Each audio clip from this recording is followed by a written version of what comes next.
are welcome to the Bottom Line Liberia.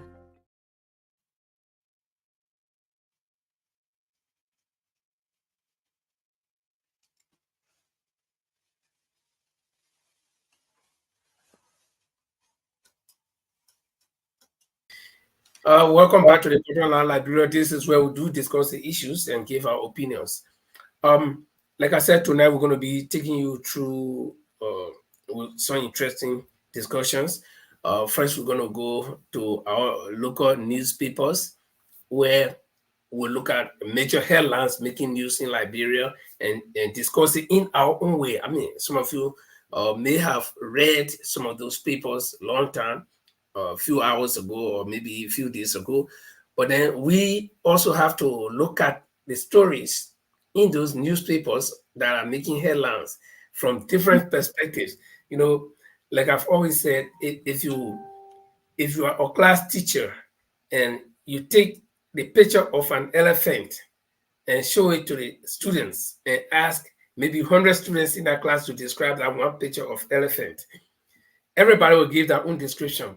And even you, the teacher, you might be surprised, at some of the descriptions that they will give, so everybody looks at things from different perspectives. And that's why we should not expect people to always see things the way we see it, because everybody will look, the brain will interpret things to people in different ways. So again, let me say welcome to my colleague Jima Kamara, if he's hearing me. Jima, welcome. Yeah, thank you. Do you hear me? Good. I hear you well. Well, thank you very much. Thanks for having me again. This is another day on the Borderline Liberia. A very, very good day from the city of Manchester, United Kingdom. I would say, if you're just joining us now, I would say welcome to the Borderline Liberia. You're not we want here. I'm not gonna discuss United with you right now. So I think the issue right now is not United.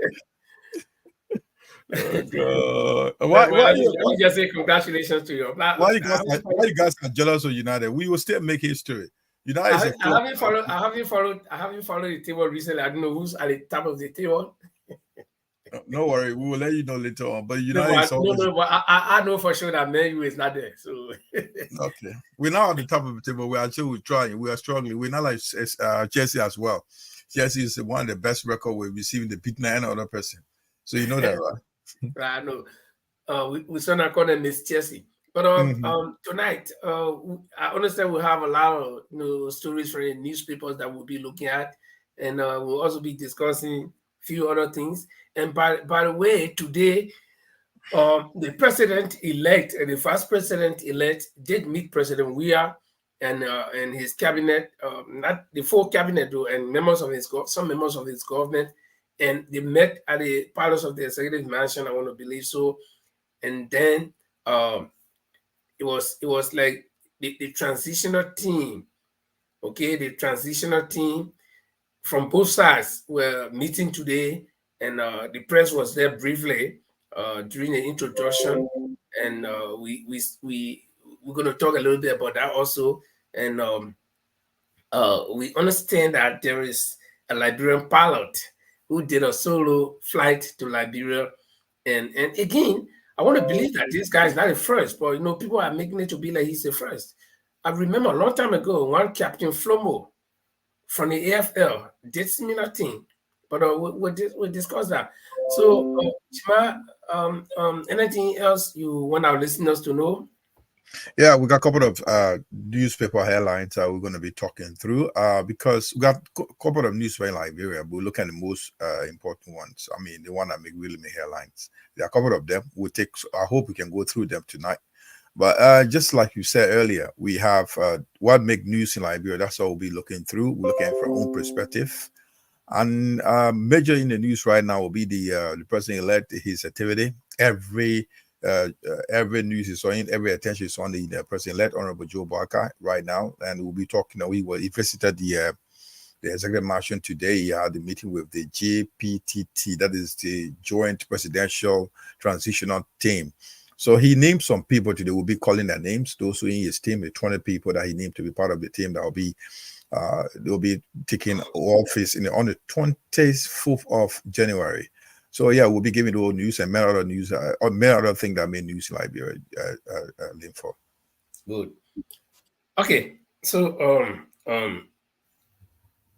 we're gonna play you short music while we try to adjust and share the video as well. And if you're joining us, we ask you to also help us to share to your various contacts, because together we were making. Jima, what you want us to play? You want us to?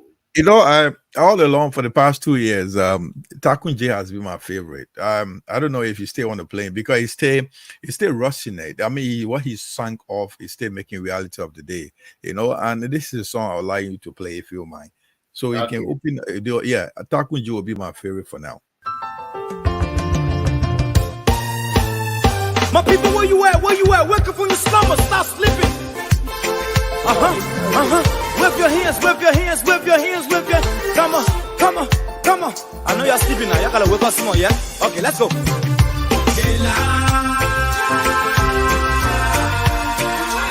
people fool us. The people lie to us. The government betray us. So much. I said they lie. The people fool us, the people lie to us. The government betray us. They can lie, they can steal, they will not go. I said we tired with their lies. We tired with their promises that led us to all our damages. We tired with their speech they preach indeed, and now unique they deceive us. The thing we saw, it frustrates us. So why did you lie? Why did you steal? Why did you allow the citizens to beat? You see, we just tell you that why we voted you. But you fool us, you screw us, you use us and later on abuse us. So why? The government should lie. Why? But that's the question that we ask. They lie. Fool us. The people lie to us. The government betray us. They betray us so much. I said they lie. The people fool us. The people lie to us. The government betray us. They can lie, they can steal, they will not corrupt. I said no one to trust. My people don't want to hope on. Nobody. My hope that I have been broken. I'm telling you, brother. So where are the schools? Where are the roads? Where are the jobs that they said they could afford? But they're too selfish. The people tired with their rhetoric. People tired, they tired. You see the reason why we ask why the government betray. They have enough of time, but yeah, then instead they delay. People suffer. No work for people crying for hunger. Look at. Your vision and your mission, your intention to the nation, they poor. You got nothing to show. Nothing. So, why? The government should lie. Why? But that's the question that we ask. They lie. The people fool us. The people lie to us. The government betray us. They betray us so much. I said they lie. The people fool us, the people lie to us. The government betray us. They can lie, they can steal, they will not corrupt.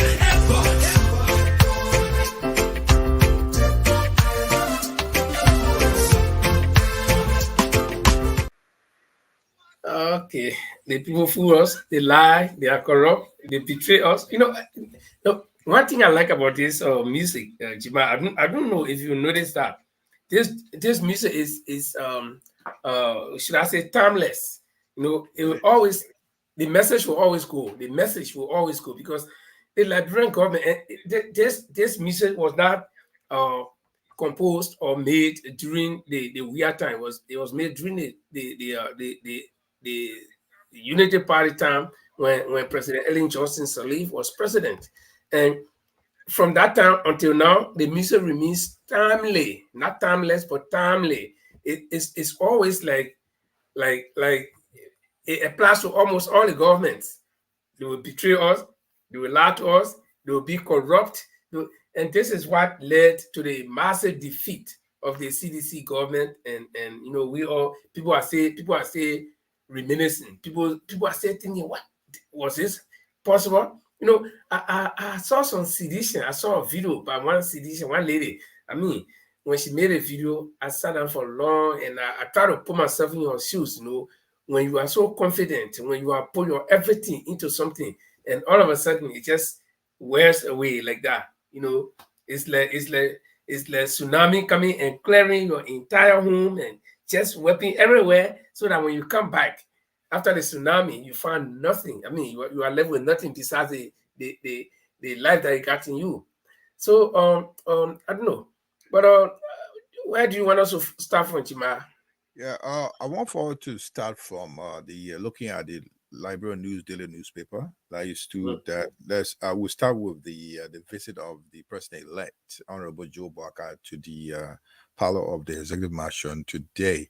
So we'll also play the video, the speech, the welcoming speech, and the remark the president made, President George Weah made, and the response, and also we'll name you the people, the members of the interim team from Mr. Barker, the people he named to be part of the transitional team that will be with that will transition, that will facilitate the true transition of leadership to 2024. 2024, January 24 next year will be a inauguration day. Those will be working that transition. Those are the names we'll be calling today. In the meantime, we'll also play the video, the clip from the immersion Linfo. But that will be from the after the clip. We'll also go through the newspapers. Okay. Like you heard my colleague say already, I think government is proactive. Government is, you know, is alive. Government does not sleep. Government does not wait. So while President Weah is still steering the affairs of state, the next president of Liberia, JMB, Joseph Numa Boakai for short, is preparing also to take over. So they're going to be having a transition. You know, it's like if one president wins in an election, when he's coming, they will not wait until the day he's supposed to be taking seat. He just walk to the mansion and say, okay, you move. Let me sit down. No, they have to do transition. And that transition will include a lot of things. They have to, the present government that is coming will have to know what all this government that is going out is doing. What are the projects that they got in the point line? Where did they start? When did they start? How far they gone? How far they want to end? All these things, they will give record by record. Okay, or you leaving? What about the other piece of paper on your desk? What they say? Oh no, this one was, you know, some contract. Oh, why the contract supposed to be? So these are the things that will be that transitional team will be working on. So it's going to take the next 2 months to do that. That is almost all of December and all of January before the 24th, which will be the inauguration day. And like I said, it's going to be very hectic. It's going to be time consuming. It's going to be a very careful job to do because transition normally is not just, you know, let me sit down. If you do that, I think we saw some of those things happening in the CDC government. The people are moving to people's offices and telling people, go outside. And the man went to work already, and he just go to the main office and say, go outside, let me sit down. You know, so the man can take important documents and walk away where you will not even know. So, and you will not know where to start from. So I think that transition for me is very important. It's very, very good. And it will afford the new administration to know where they're starting and where they will end. And you know, also the old administration will be able to have some references and say, okay, this is what we did. When we were leaving, we did give you documents. I got a copy of it, and this is it. So nobody will be able to accuse the other one and say, oh, when you were leaving, you took a chair that I'm supposed to sit in, and the man said, no, I left a chair there. You know, so I think it's going to be very transparent. I hope so. And the team from both sides, I listened to some of the names. I think they're credible people. They've been in government before. They know how the whole team functions. Yeah, Linford will be calling some names of those people that are also people who probably escape the minds of some people. Will also be calling them over on the show. Those that the president-elect named today at the executive mansion. In the meantime, we also played a video from the that's who gave credit to Spoon TV. This recording came from credit from Spoon TV. They were there today. They recorded this. They had a whole program covered for about 11 minutes. So we will run that video today, Linford.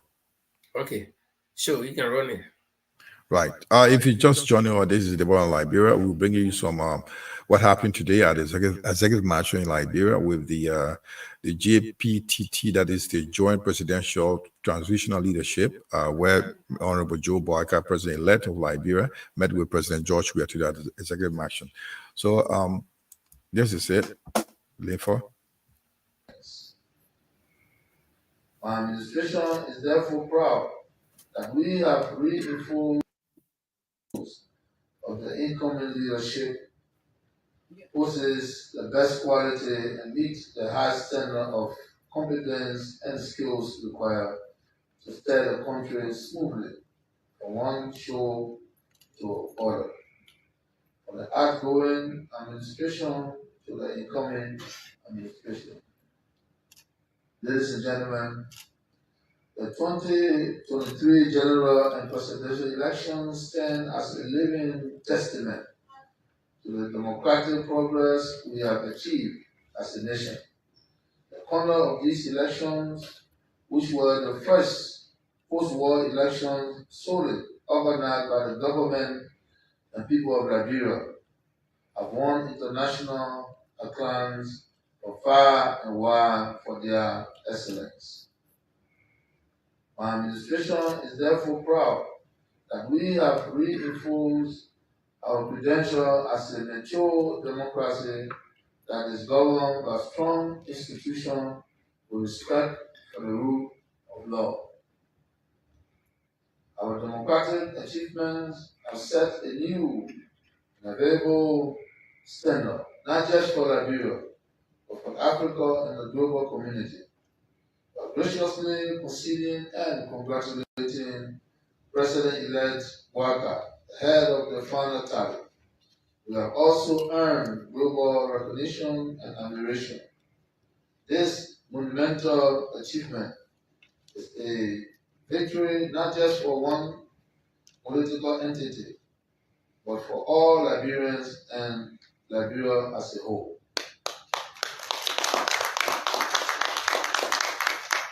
As we now embark on this transition, I implore each member of the Joint Presidential Transition Team to carry the spirit of unity and success that has brought us to this point.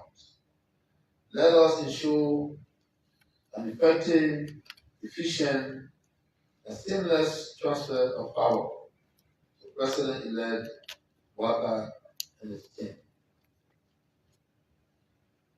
To the ministries, public cooperations, and autonomous agencies of the government, I send a call for full cooperation in facilitating the transition by diligently preparing the 10 over notes. The success of this process ends on our collective commitment to the greater good of our nation. Members of the Joint Presidential Transition Team, let us be guided by patriotism and stubbornness as we fulfill our duties. We are no longer individuals with personal interests, but a united national team working for the welfare and interests of our beloved Mama Liberia. I encourage this joint presidential transition team to prioritize and focus on the national interest and to place the general good of the Liberian people first and foremost in your deliberations. In emphasizing the importance of prioritizing the interest of our country, let us draw strength from the fact that history is on our side.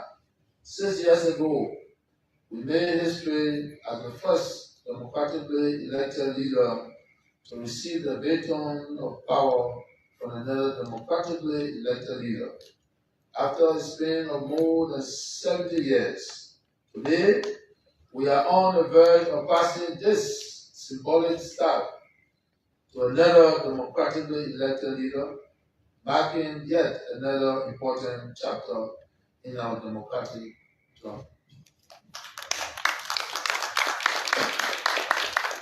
Ladies and gentlemen, I now wish to inform you that I have designated Ambassador D. Maxwell Sakimanya, Senior, Minister of Foreign Affairs and Dean of the Cabinet of the Republic of Liberia, to lead, coordinate, and oversee all activities and affairs of the Joint Presidential Transitional Team, and in my absence, to act as co-chair to conduct all meetings from the side of the government.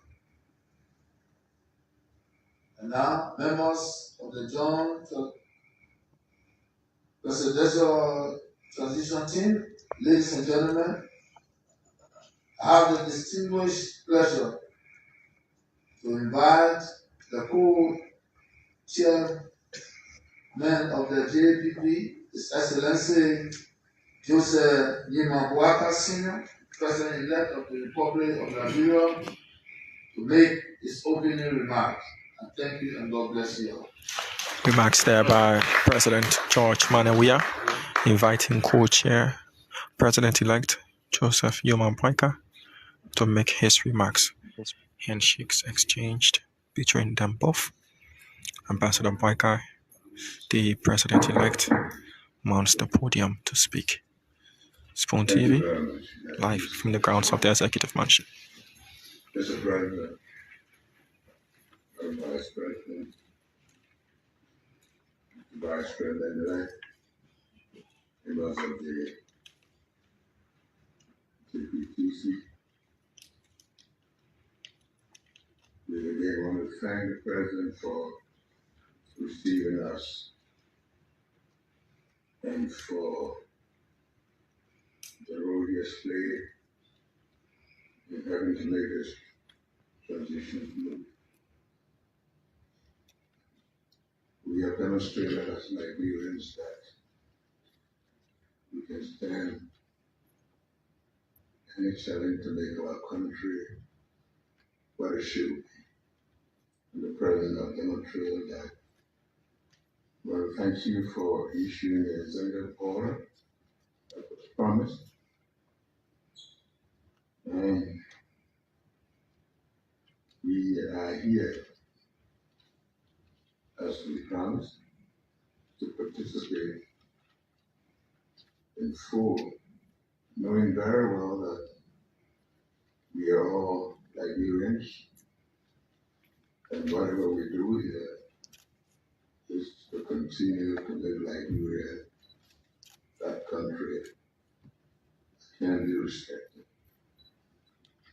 But Mr. President, you were very clear in laying the groundwork in our communication as to the line in which we want to see our country go.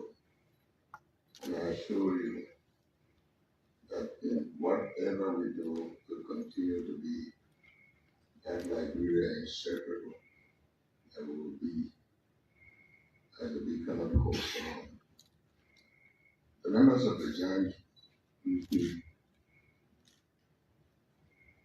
as we put them together, are people that we consider competent and committed Liberians.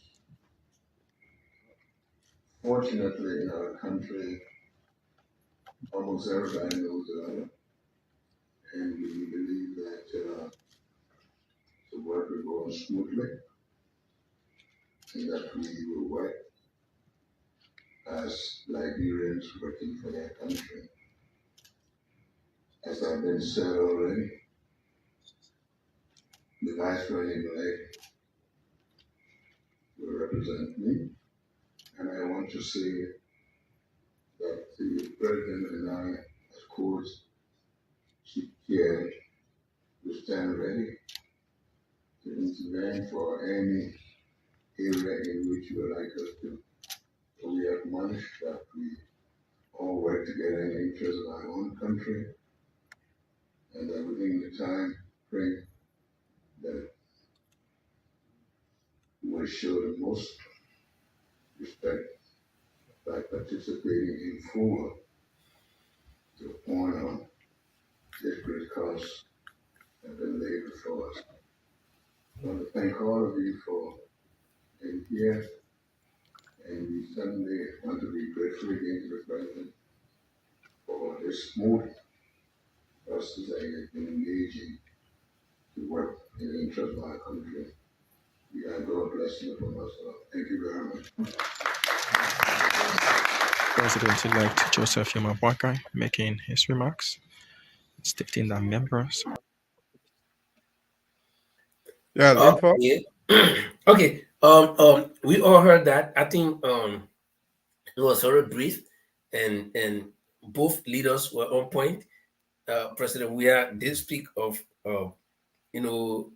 following a democratic process by going through all of this to make a good transition, smooth transition, and the president-elect also said similar thing. So I think both men are committed to the process, and that Liberians are now waiting for that day, because the team is going to go to work immediately. I think so, because today was the first day of the meeting, and right after that introductory part where the names of the members of the team were called, the press had to excuse them, and they went to work. So I think from there they will set their schedule, how many times we'll meet, what are the things on the table to discuss. So the team will be working, and Liberians, like I said, are waiting to see the outcome of that, and then we look forward to smooth transition and inauguration come January 2024.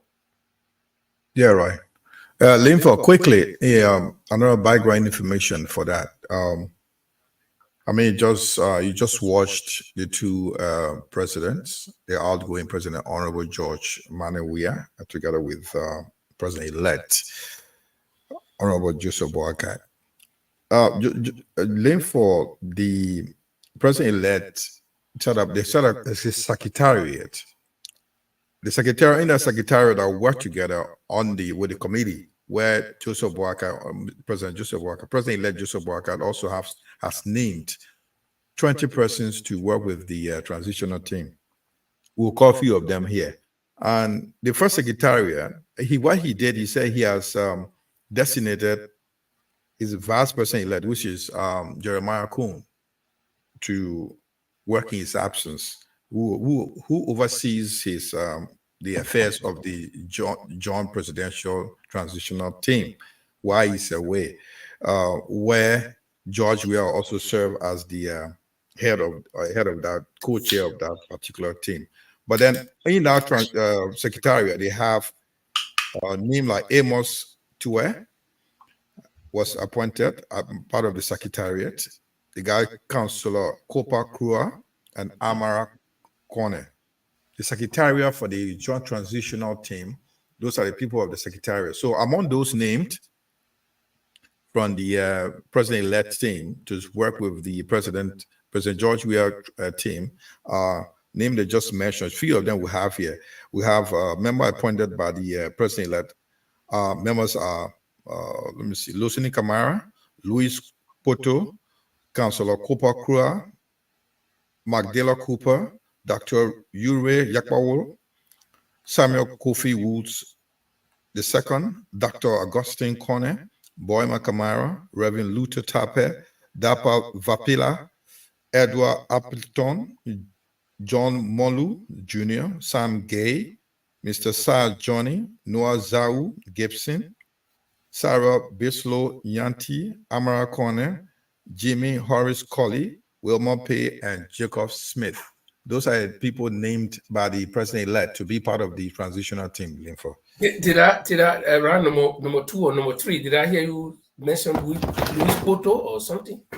Yeah, one Luis Poto is Luis Poto is Poto is KPOTO.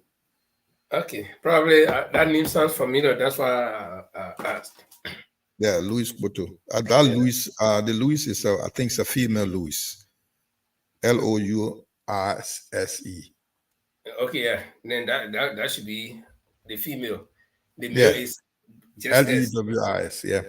Yeah. That's a Louis Boto, Councilor Cooper Kura. Those are the people named for now among the 20 people that the members that should be part of the transitional team from the president-elect. So only a few names we have mentioned from the New Dawn newspaper. So far, the other names will be coming up. So it will be chaired by the president, vice president-elect Jeremiah Cohn will be working on behalf of the president-elect. I think he will be working together with the Minister of Foreign Affairs, who is the cabinet head of the dean of the cabinet. you know why I'm laughing. No. Okay. Prior to the elections, yeah, Prince Johnson was saying that I'm not trying to be technical. I'm not trying to be hypothetical. Yeah, I just remember. I let them remember these things. Okay. Prince Johnson was saying that the Omes, who will be doing the work? So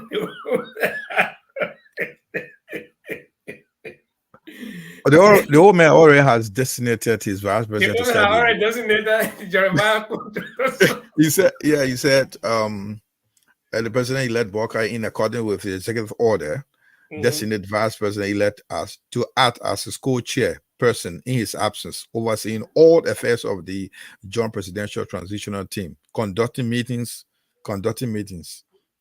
So he's already working. So the old man doesn't have to be there. So he has to be at home. So Jeremiah already at work. So Prince Joseph. By the way, now guys, if you just joining us, this is the Borderland Liberia. This is what we do here. We share fun. Let me tell you, Liberia is small. So when we're dealing with each other, we always have to put some fun in it, because every time you're serious about this thing. Somebody says something, you're making it serious, you're making it big, and then you're taking it. No, let me tell you, the country is small. You step on my toe, you step on somebody that you know, on a toe too. And that person will not feel good about you. And that person knows somebody who you know. So we got to be careful, and we got to sometimes make fun. And that's what make a country. That's what make people to like each other. When you can laugh, somebody do something, you laugh about it, you discuss it. If it is a serious issue, you discuss it, put it aside and laugh again. Instead of you tie your face whole day walking the street, tell like you the only person got problem. No. So when I talk about Jeremiah already started doing the job, and what Prince Johnson says is being done. I'm not trying to be radical or something like that. I just putting a little bit of fun into. I do agree with you, because it's part of it. He already designated. I think it's the right way. The Ome is also at work. Believe me, he's going to be working hard. But Jeremiah is already at work. So let's see what happens. The state got a lot of things to do. They got up to 24th of this in January before inauguration. So got 20 man team. He has to name 20 persons, while Ambassador Weir has to also name 20 persons. So that's our 40-man team to work towards transition. Wow, that's a crowded team. And I think it's a full house. Yeah, I wish I had the opportunity to listen to some of that discussion, because I also heard from President Weir's side. I heard some of the names. Money Captain, Eugene Nangwe, a lot of them. Yeah. I mean, a lot of we'll be giving names of those probably in our subsequent edition, probably on Friday edition. We'll be telling you those are on the team from George Weir's side, because I know Eugene Nangwe is part of it. I also believe that Money Captain, who is the head of the LEC, right? Yeah, Money Captain is there, and head of LEC. Some former lawmakers, some retired people. We have not lay our hands on those from the from George Weir team, but we only have names of those from Joe Barker team. But I listened to it live, so I know some of the names that came. Very familiar names. But names are like, before you go for Linford, some names that are pop up here probably maybe I've seen names like Kofi Woods, Samuel Kofi Woods. Yeah, Kofi Woods is from the GMB side. And also, we also named like Dr. Augustine F. Corney. He was the head of the Foreign Mission in Liberia, the Foreign Institute. He was also the head of the dean of the history at the university in another university in America. He's a published writer. He was Dr. Augustine Cornell. I think that rings a bell. A couple of names here I know. Lucini Camara is that's the standard bearer of the ARCO, the party ARCO. Yeah. Councillor Cooper Crua, Magdala Cooper as well, head of Magdala Cooper, because she plays full support to GMB during the first round, not even the second round. So a name like John Molu Jr. coming back. Oh yeah, John Molu got on board. In fact, he was in the middle before the first round. But I think I heard some of the names on the GMB transitional team, like Appeton. Appeton, yeah. Edward Appeton, the guy from the grassroots movement. Yeah, the Appeton. And then I also heard some opposition people. Yeah, Sarah Bislow. Yeah, Sarah Bislow, Yanti. So I think it's inclusive, and it's also good that those Liberians that were part of the opposition are willing to work. Linford, let me hold you there. Those that are named from the opposition, they were all pledged to the Unity Party. So what we will see a cross-section Liberian coming in will be when the proper leadership come in, when proper government come in, when he names his leaders and ministers, directors, and heads of various agencies, then you will know it's a cross-section Liberians. Names on this I agree with that. Now on the transition right now, JMB transitional team, they are all people that pledged their allegiance to they already pledged allegiance or supported his candidate. I think you got a point, because I didn't hear anybody from the CPP. No. Neither from the Liberty Party. Not the other party, the only party that you can't see here, because I know very well that Magdala Cooper was already in GMB's camp. Yes, she was in the first round. John Molu has been there all along. He's already independent. Amara Kona, we know his role he played. We also know Lucien Camara from ARCO, who pledged his party allegiance to him. And who else is here? Kofi Woods, we just in the background, we didn't know about him much. And we know John Molu has been around. Boima Camara as well, all independent. One Dr. Ure Yapawolo. I don't know, he probably one of those. No. Ure Yapawolo was the first president for Councillor Tawan Gonglo for the LPP. Right, but then he also pledged, LPP also pledged their support to. These are the people, they all pledged their support, their allegiance to the Unity Party during the second round. So definitely they already been kind of being brought into the picture only for the transition. So let's see what happens when there's the proper leadership coming, the proper structure of government where the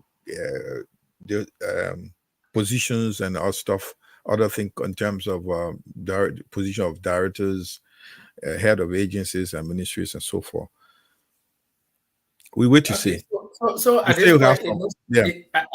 this point, it looks like the situation is like the winner takes all. So the winner will be the one to settle that transition. So whoever outside, you're not part of them, you now help them to set a transition until when government starts, then they will start.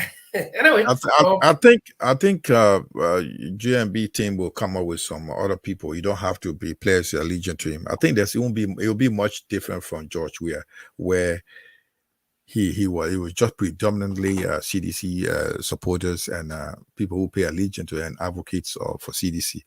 But I think there are a lot of calls out there for him to just have other people, not even from other political parties, but other politicians, technocrats that are Liberian that did not pledge to any political parties should also be brought to the team once they have the expertise to help build the country or support the country. So I think let's see what's going to happen. We don't want to jump to conclusion. Let's see what's going to happen before the 24th of January. I think I think he's very, very busy right now putting his team together for the before the inauguration, which comes on 24th of January 2024. 100%. And from all fairness, they are not even We are not even close to that time where they'll be inaugurated. We are not even close to the time where they have to take power. So between now and then, and we give them that opportunity. Let them settle. We heard this thing. I don't know. I'm very quick to recap. We heard this thing during the Wiata, oh, I'll get a chance before you have to, I'll get a chance. So, we gotta get a full chance. That's a normal saying, So for me, I know about the chicken scenario.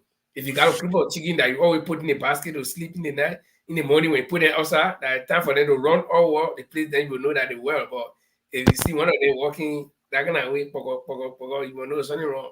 So do you believe that they will not give the chance to other?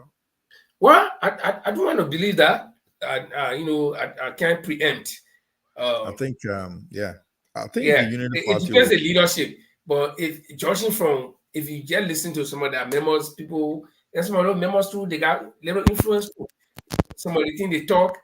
That an influential guy in the TMB camp will give public warning, not even to go in another friend, a friend's impact to say, my man, don't tag me.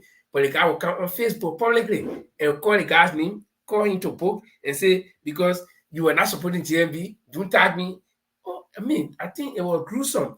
And this person, that small person, is part of the GMB tag team. Yeah? That the person will warn his friend, close friend. They've been friends before the election and tell him to not tag me because he did not. So, then it gives some signal that probably what the names of people come out, they'll say, no, the other person here, when I, but we hope these things will not happen. Right. In the meantime, let's take you through the news budget, Linfa. Are you ready? We want to take you through the major news spot that make news during the weekend from Monday to Friday. We're going to do a review, like Linf said. We will give our own perspective on the newspaper. Now, let's take a... You're watching the review of Liberian newspapers' headlines that made news during the week on the Bottom Line Liberia. Please join us every Tuesday and Friday at 7 p.m. Liberian time, 8 p.m. UK time, 9 Central European time. Linfa, the first one we'll be looking at this one. This is pro-tempore wants more CDC appointees. What do you think about this? Well,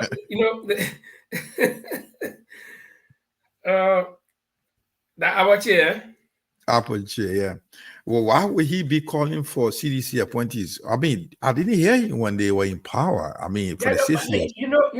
I read somewhere in one of the papers.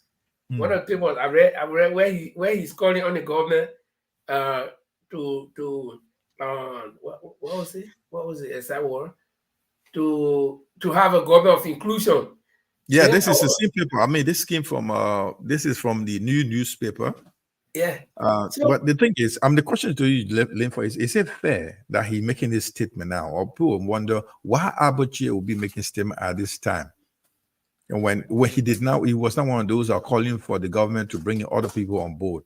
Were people listening to him anyway? Well, like we say in Liberia, talk that free. Talk that free. They make us say anything. So the thing is, first and foremost, he's not part of the party that won. Two, he cannot make any decision. He can't influence anything right now. He's going out. Their party is out.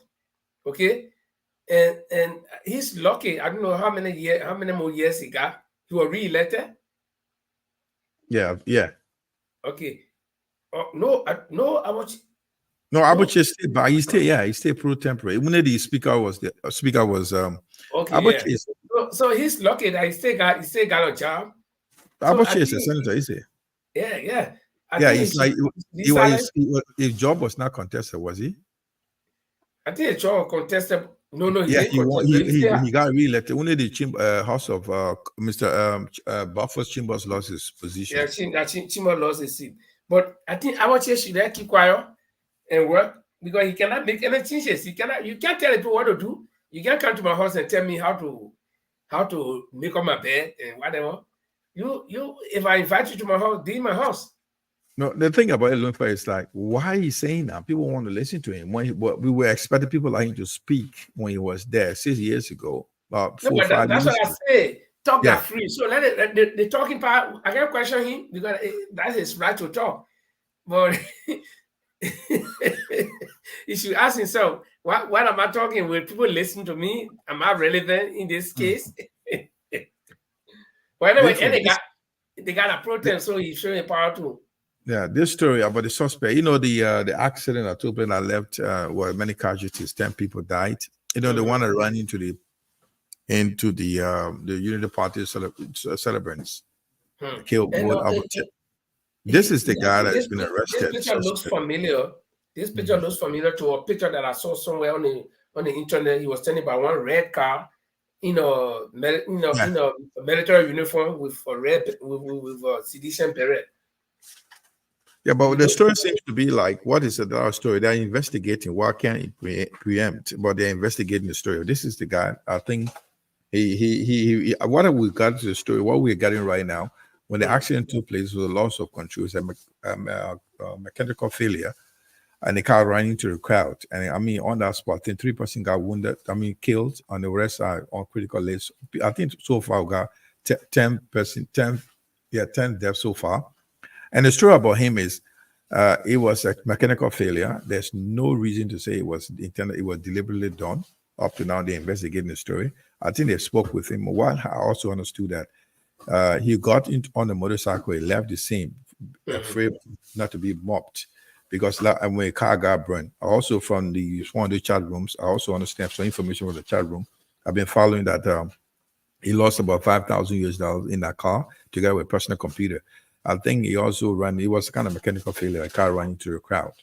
But that uniform with the CDC barrier doesn't mean that he did intention. Probably those are old pictures, but it kind of linked. People are saying they were terrorists. Yeah. I think that picture was old because he was standing outside by a car. So it couldn't be that same car that he used. So, it could be the same car, but he couldn't have gotten up and stood by the car and take picture during that time. But that was just a picture, Yeah, the police are investigating. They're investigating the case. There's no outcome yet. But in any case, the president-elect Honorable Bouaka went to visit the injured at the hospital. He was at the intensive care unit, but which we couldn't see. They paid a visit to show his respect and also sympathize with the family that lost lives during that celebration. Joseph, we're taking you to this one. This is another one we have recently. Did you see this? Yeah. The Korean donated 10 cars to Liberia.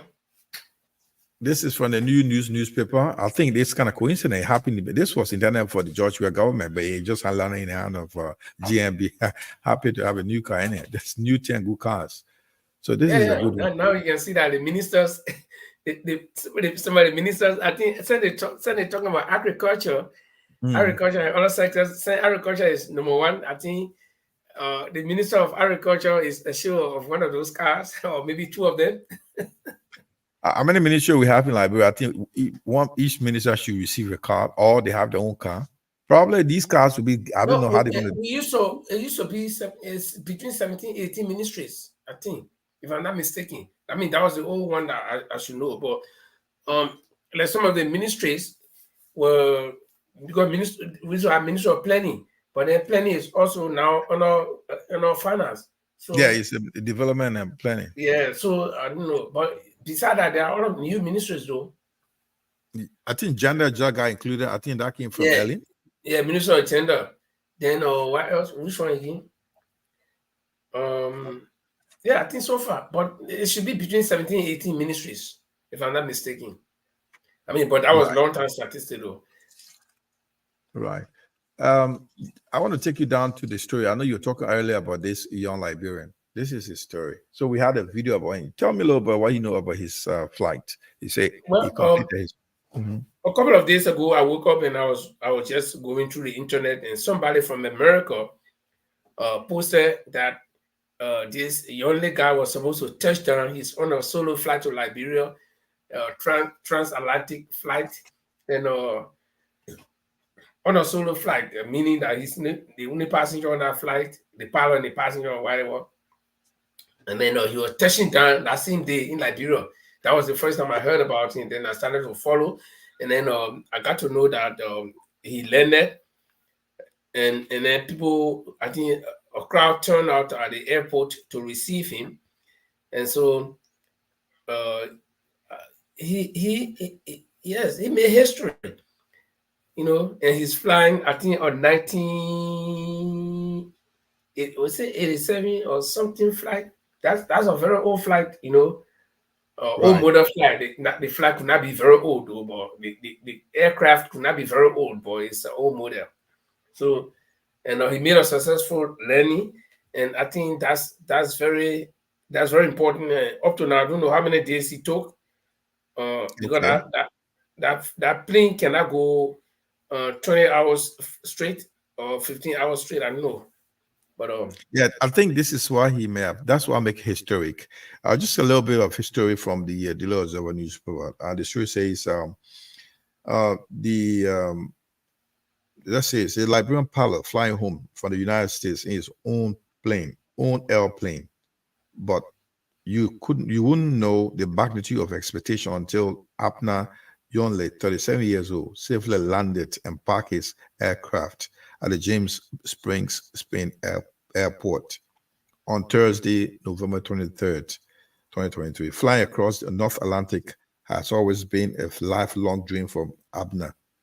He says, in March, April this year, I visited Springs Airport, and it just hit me in the sense that this is Liberia, and I was born here. I graduated kindergarten from Barnes Foundation in Lakwazi, about stone's throw from the airport. Therefore, I'm no stranger to this neighborhood. So coming to the airport and realizing that we don't really get to see Liberian pilots was the motivation. My wife and I fly everywhere, so how can I inspire a child growing up in Liberia? The journey was no simple feat. Abner recalls the logical and the financial plan came at a great cost to him personally and to his family. With Abner's 600 hours of flying experience on his belt, he could not have anticipated the setbacks and uncertainties he encountered along the way, from navigating weather conditions, not being able to find the specific kind of fuel for his aircraft, as any other aviation logistics were an eye-opener for him. But in any case, he landed on the 23rd. 37-year-old guy. It was a dream. He landed from America, straight from the U.S. straight to Liberia, and it was a big thing for him. So, I mean, Liberian went to receive him. We had a video about him. Let's see what he had to say. You want to play the video? yeah, sure. To see our own Abner landing on a single engine aircraft. So we are going to open, we have a representative here from the President-elect office. We also have representative here from the women. We have other Liberians here who have come out. So welcome our dear brother. We have his uncle here as well, who is the head of LIPA. So we want you to ask all of the questions. First, we will give the opportunity to Abner to tell us a little bit about his journey and why he took this initiative. Sure. After which, the floor will be open. Moses will coordinate the question and answer period. He and Mr. Barr. Yes. Excellent. Thank you. Let's proceed. Go ahead, Abner. Hello. How you doing? Well, my name is Abdul Yonli, and I was in Liberia March, April this year. And I visited Springfield, right? And I don't know, it just kind of like hit me in a sense like, this is Liberia. I was born here, matter of fact. I graduated kindergarten from Barnes Foundation. I think it should be in Lapasi. So I am not Bounce on the map here. Bounce on the map, bounce on the map. So I am not stranger to around here. In my high school, SOS Hammerman. So SOS on the map, SOS on the map. From around, I've been around this place. So coming to the airport and realizing that you don't really get to see that much of Liberian pilots, and it just hit me in a sense like, I know I'm not an older person to say, but it hit me in a sense like, okay, I'm in the US, I fly. My wife and I, we fly everywhere. So how can I inspire a younger child growing up in Liberia? Because seeing is believing. You know, if a child walk up to the airport and all he sees is somebody who don't look like him, it seems impossible. But if he sees someone who look like him, speak like him, you know, like speaking Kolokwa and things like that, it's like, okay, if he can do it, I can do it. So that's a motivational step So I went back. It's not easy. It's not a cheap trip to do. It's expensive. And if anyone follow me on Facebook, they know I love my sport car. I love doing, I'm a sport guy. So I had to sell that car. And I said I will make this inspirational journey to inspire a kid in Liberia and Africa as a whole. Okay, so now we'll open up Moses. Please call Liberian and Bob. Okay, gentlemen. And then after which Moses, then we'll have remarks from the president-elect office. Is anybody here from the current president's office? Okay.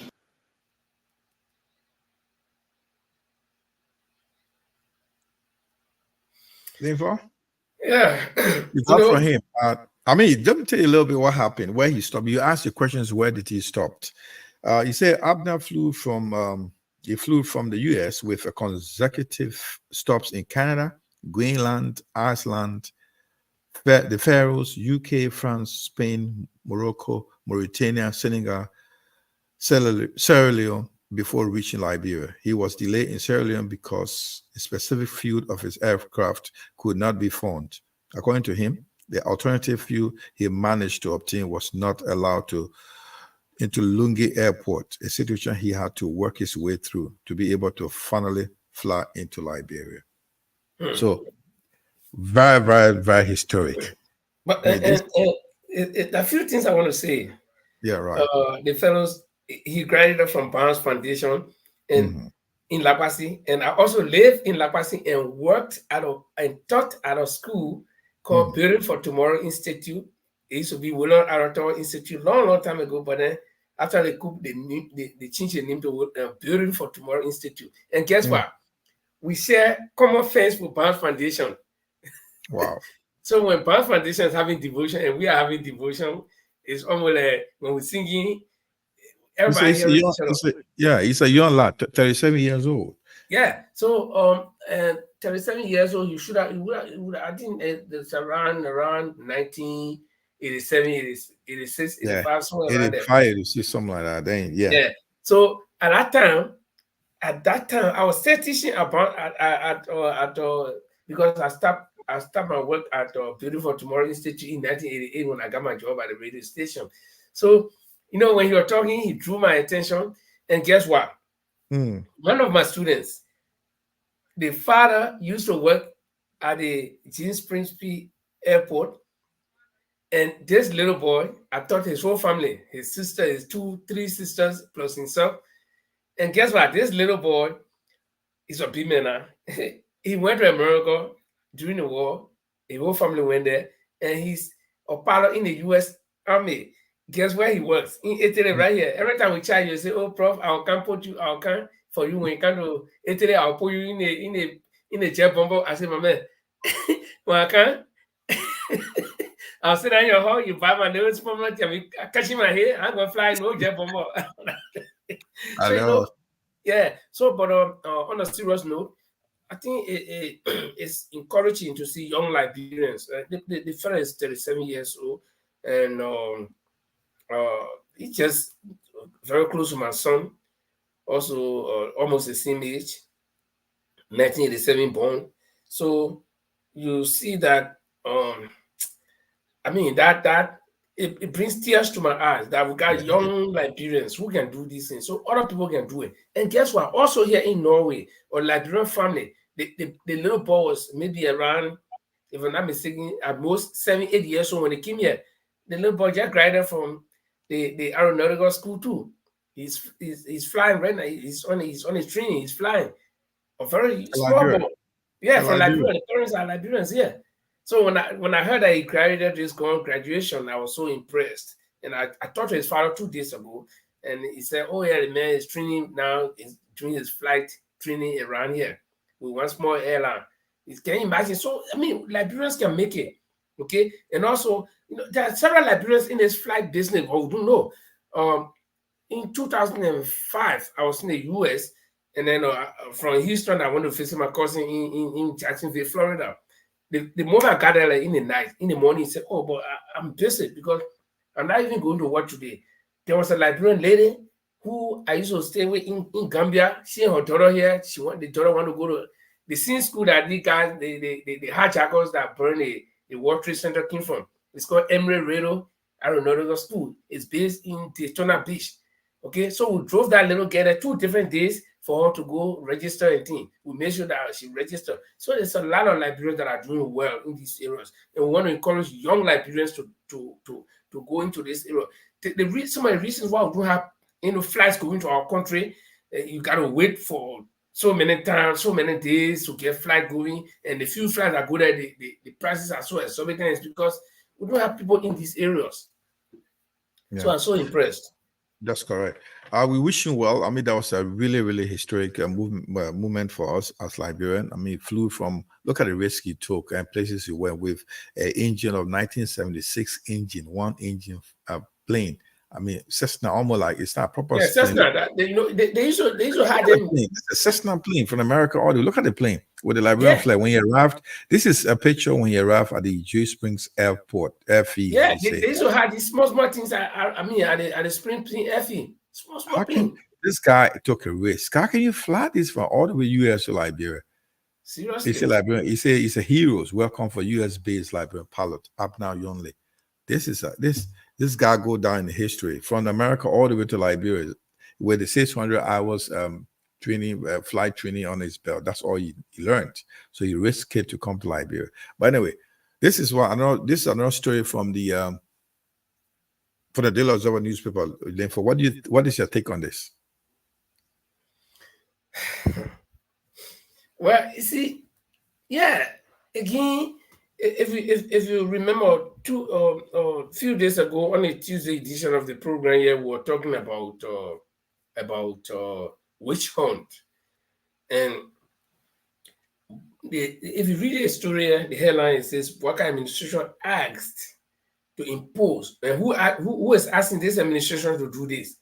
You see, okay. So I'll tell you. Let me tell you what's happening. This is for the read it. Then I can. The former leader of the president of Liberia, residents in the United States have also applauded Liberia for the successful conclusion of the presidential legislative elections on November 4th thing. The statement came from the former PU leaders to also welcome the consecution of defeat. They are the 2 persons that are writing the story. Their name is there are 2 ministers, Gabriel R.H. Williams and Emmanuel D. Abalo. They are also calling the government to investigate or probe to not allow these 2 gentlemen to travel. That's the Minister of Finance, Development Finance or Development Planning, which is Mr. Samuel Tue, and the foreign minister not to travel, to have them bound on their travel, to investigate them. This came from 2 Liberian prominent journalists that are based in the U.S. Okay, the 2 gentlemen, they are my very best friends. Emmanuel Abalo is my very best friend. We've not been that very, very close, but we all work just about the same time. We're active just about the same time. So and we are all in the same camp politically. So I respect his decision. And Gabriel Williams, we also talked about him just last week. Or Tuesday, Tuesday here on the same show. Gabriel Williams and myself were classmates, but we were not schoolmates.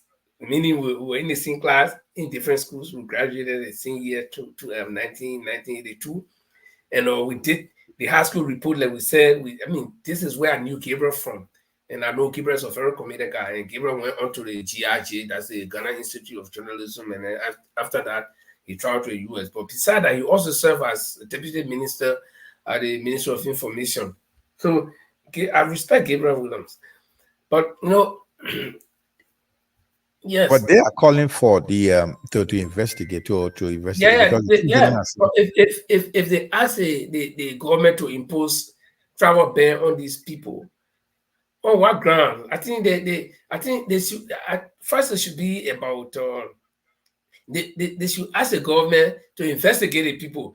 If you find them guilty before you can put travel ban on them, but if you put travel ban on them before you investigate them and you find out that they are not guilty, don't you think they can also take a government to court? So I think that one of these things should be done at the time. You can't do, because putting a travel ban is a kind of punishment. already, putting the travel bans on punishment. Listen what it issue a press release, pending corruption probes. That's what they say. It said, impose a travel ban on the outgoing ministers of foreign finance and foreign affairs, pending corruption probes. That's what they're saying. Wait. Yeah, I hope you follow my train of thought here. You ban the people do not travel. You stop them from traveling. Then you investigate them. After you investigate them, you find out that they are not guilty. I mean, nothing on them. So what you do now? And the people say, why is that us? No, the government has the right. Listen, is what I understand. It also makes a lot of sense. The government has the right to hold anybody, any minister for that matter, that okay, we suspect of something. We want to probe your ministry. We want you to stop all travel while we probing your ministry. Probe your ministry for any other thing, for irregularities or corruptions. So it's the right of government to say, okay, we're not satisfied with what you're doing. We want to investigate you. Government can do that. There's no apologies to that. So they are saying they should hold them, not arrest them, hold them for the passport. Don't let them travel, because they are saying, according to a press release, the issue of press release that these two gentlemen should not travel. This is what they say in the press release. They're asking the Barker administration must institute a swift legal actions to bar the ministers of finance and development, Mr. Simon Tue, along with other senior officials of the ministry, foreign finance ministry, as well as some senior officials of the Central Bank of Liberia, for leaving the country. The initial phase of the corruption investigation should also cover the foreign ministry, where several thousands of Liberian ECOWAS passports have allegedly been criminally sold. Similarly, we called for the Minister D. Maxwell Kimaya and the Deputy Foreign Minister Telman Duncan Sawyer, also known as Mrs.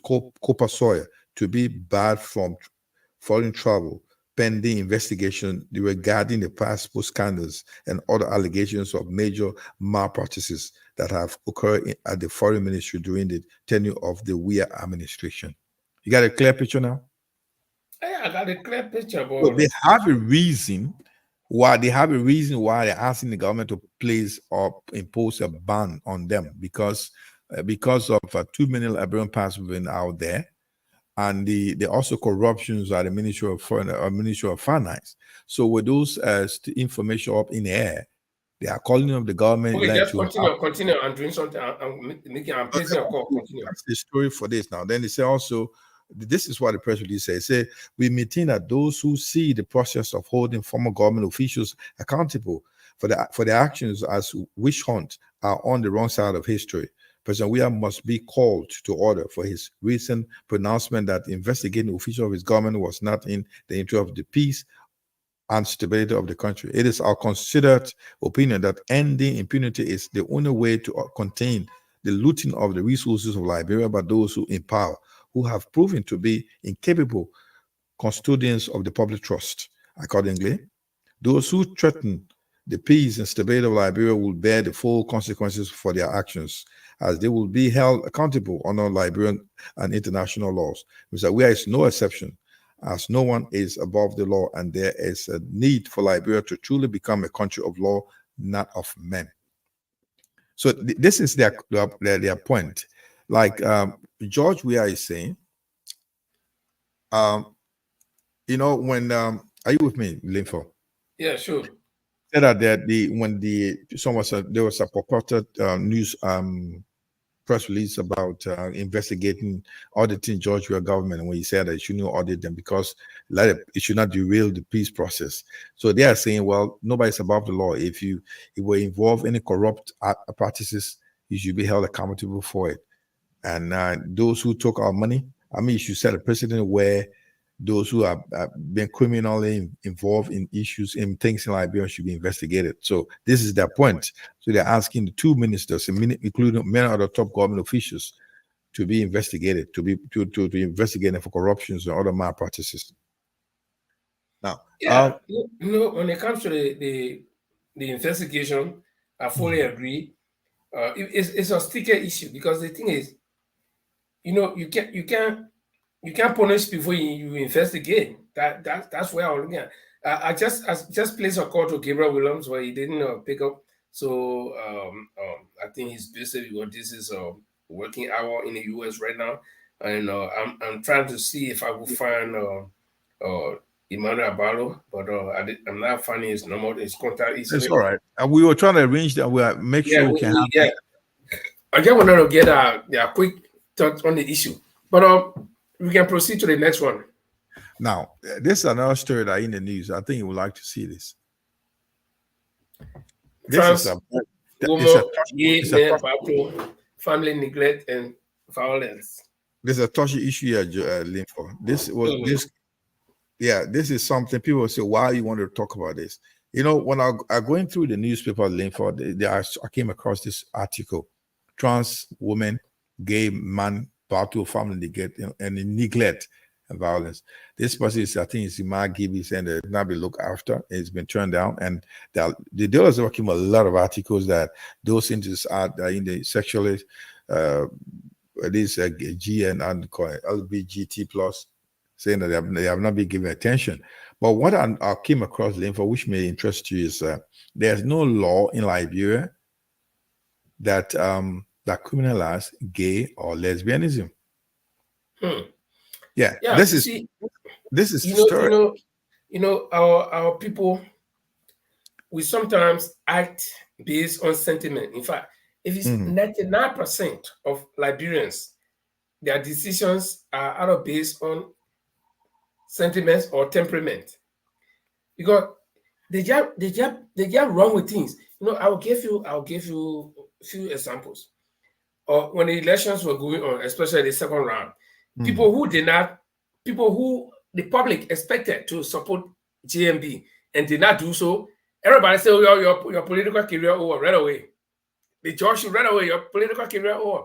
Two people, for example, Henry Costa and Ide Gonglo were, you know, people start judging the whole Ide Bao career. I mean, people that I know, people who are very close to her. Oh, her career over now. She will not be, you know, look, you can be temperamental in these things. There is something, look, we live in a country and we practice something called democracy. And if you define democracy, it means the ordinary layman understanding of democracy is free will. Do what you want. Though you'll be responsible for your action, but nobody should tell you do this. See it? So people, if you don't do what they want, then you become a bad person. But if you do what they want, whether they think they want you to do is bad, oh, it's good. You understand what I mean? Yeah. Now, when it comes to people being gay and lesbian, it absolutely affects nobody beside them. Because the thing is, if somebody is gay, how does it affect you? Who is now gay? You marry gay. What they are saying, just Linford, is like they are looking at the other side of it. They say also corrupt the society. It's a Morocco, like what happened once it gave the opportunity, people religiously, it should not be encouraged. And when in the very two big book, the Bible and the Quran, it says like those who believe in those ones say when the men and women are allowed to marry and to live together as partners. So therefore, any other thing apart against that or apart from that, it's not acceptable. So that means you are morally corrupting the minds of the young. Wait. This is the reason because so far it's no religion. Yeah. It's no religion that has some laws against that, especially in Liberia. Now, so if it is the pastors and the churches saying if you are gay, do not come in my church, fine. Or if the mosque saying if you are gay or lesbian, do not come to my mosque, fine. But you corrupt. Number one, you are what the thing is polygamous. You are polygamous. You got all the girlfriend and all over the place, adulterous. Then you're telling somebody not to be gay. If the person that kidnapped about it. So what about you? Who is adulterous? Who is also following your friend and wife or your friend and man? That's equal or crime. Linford, you sounding like because you live in the West so long, you seem to be much more flexible, accepting these things. But it's not very common in Africa. More it's been like where but that's what I said. If you listen to me from the start, I say we act on temperament, we act on sentiment. Now, but I will also give 1 second story with you. Where I live now, when I came to Norway first, that's the same place I came. So I was in a asylum camp. Our asylum lady, our board lady said we were supposed to go somewhere they can have international conference. I mean, or musical festival. We went to this place, and that night we were lodging in a hotel. To the basement of the hotel, they get live band playing, they get disco and all these things. So I decided, me and my friend, the three of us, three Africans, we decided to go to the disco. I went to the disco. I didn't like the music. I came to the live band. I was standing. I bought my beer. I was drinking. Then the guy who was standing on the next table, we got no seat. The guy myself started talking. I didn't know the guy was okay. So we talked. He asked me some good questions. You know, we talked. And then after that, I left. I went. When I came back the second time, he was sent to the same place with another guy. Then he introduced the guy to me and said, "Oh, this is so person, but he's a good gay." I said, "What? And you are why?" He said, "I'm a gay." No, I got furious. I left my beer. I got furious. I left. But that was when I just come from Africa. I didn't know that I was going to live with these people. Some of them will work together. So you think I would leave my job and go and just I just want to ask you, are you saying that it's acceptable? You should let it happen in Liberia? Listen. Because they're saying, no, the people, those who are gay and lesbian are saying there's no law in Liberia that criminalizes gay or lesbians in Liberia. There's nothing like that. When religious and other people saying that it's not African, it's not acceptable, it's not allowed by God. Now, but there's no law in Liberian constitution. Who is going Liberia to judge anybody? No, the question is that we live, the society is like, we all know very well that the religion is a system that helps us we live by the conforms of religion in order to be able to fit in the society. Let me ask one question. Let me bring something to your attention. The question I'm asking you right now, I want you to help me out. Yeah, okay, ask me. The question I'm asking, they are saying, the gay and lesbian in Liberia are saying that there's no law that criminalizes those their sexual activities. So they should be allowed to live their life. Do you support that? I support it. I support it. Do you get a right to live? I support it that there's no law that block that stop anybody from being gay or lesbian. Now, therefore, should we allow the government, the country to come with a law that criminalize gay and lesbian in Liberia? Well, it depends how the government will look at it. But you asked me a question, a direct question, whether I support it. I said I support it. And my reason is because there is no law that bans that, and no human being has the right to decide for another person. Now, whether it's morally correct, that's another issue. If you ask me whether it's morally correct, as a man with good moral conscience, I will tell you no, because I will not look at my friend man. No. I want to hold you that your attitude. Nobody decides to what you want to do, but your attitude can also infringe the rights of others. So definitely, what you be doing could not be morally. How does that infringe the right of others? No, what I'm trying to say, whatever you may do, you may stand here right now and start insulting, shouting, right? I have the right to live here. Right? At a certain point in time, you're shouting, you're causing that noise could also infringe my right of listening, my peace of mind. That means you're infringing on my right of shouting because we are in the same area. Why should you be shouting? We should be talking quietly. But you also I think that's a different kind of example. Okay, let's take it this way. Take it this way. Should we, the question now, not only you, what do you think, your personal perspective? I know you don't support gay thing and stuff, but let's be realistic here. What do you think the people are saying? The bone of contention is there's no law in Liberia that criminalizes being gay or lesbian. Yeah. Should the government of Liberia come up with a law that accept or ban it? But I think a couple of months ago, the government of Liberia also legalized gay right or something like that. I don't know what is that, but okay, let's look at it this way. Shima, when I came to Europe, when I came to Norway, that one thing was very hard for me to do, but I learned it and I'm used to it.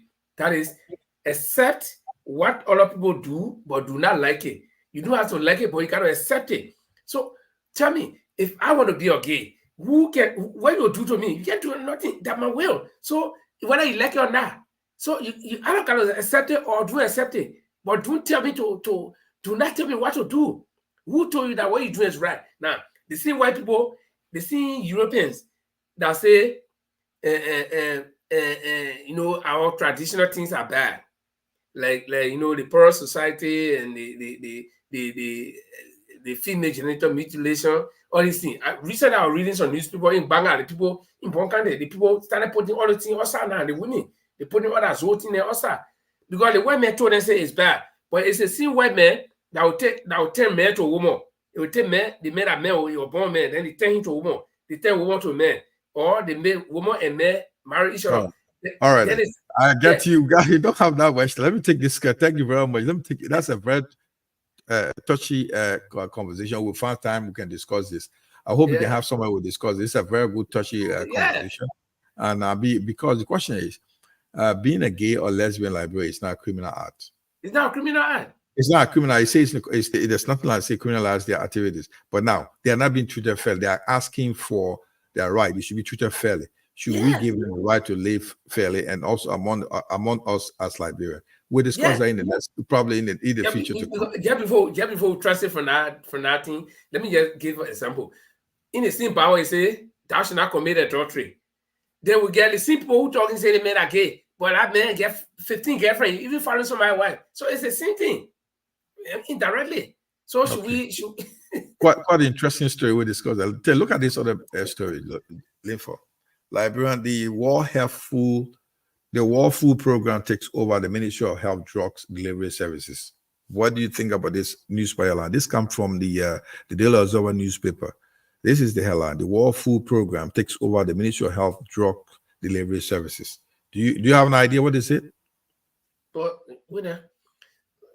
I'm confused with the headline. You're talking about World Food Program, then you're talking about Health Drug Delivery System. Yes. So how do the two intertwine?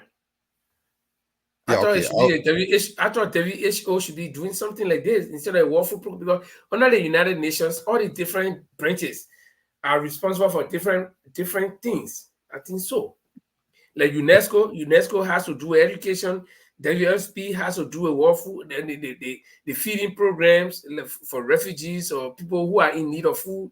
Then the WHO has to do a health and other.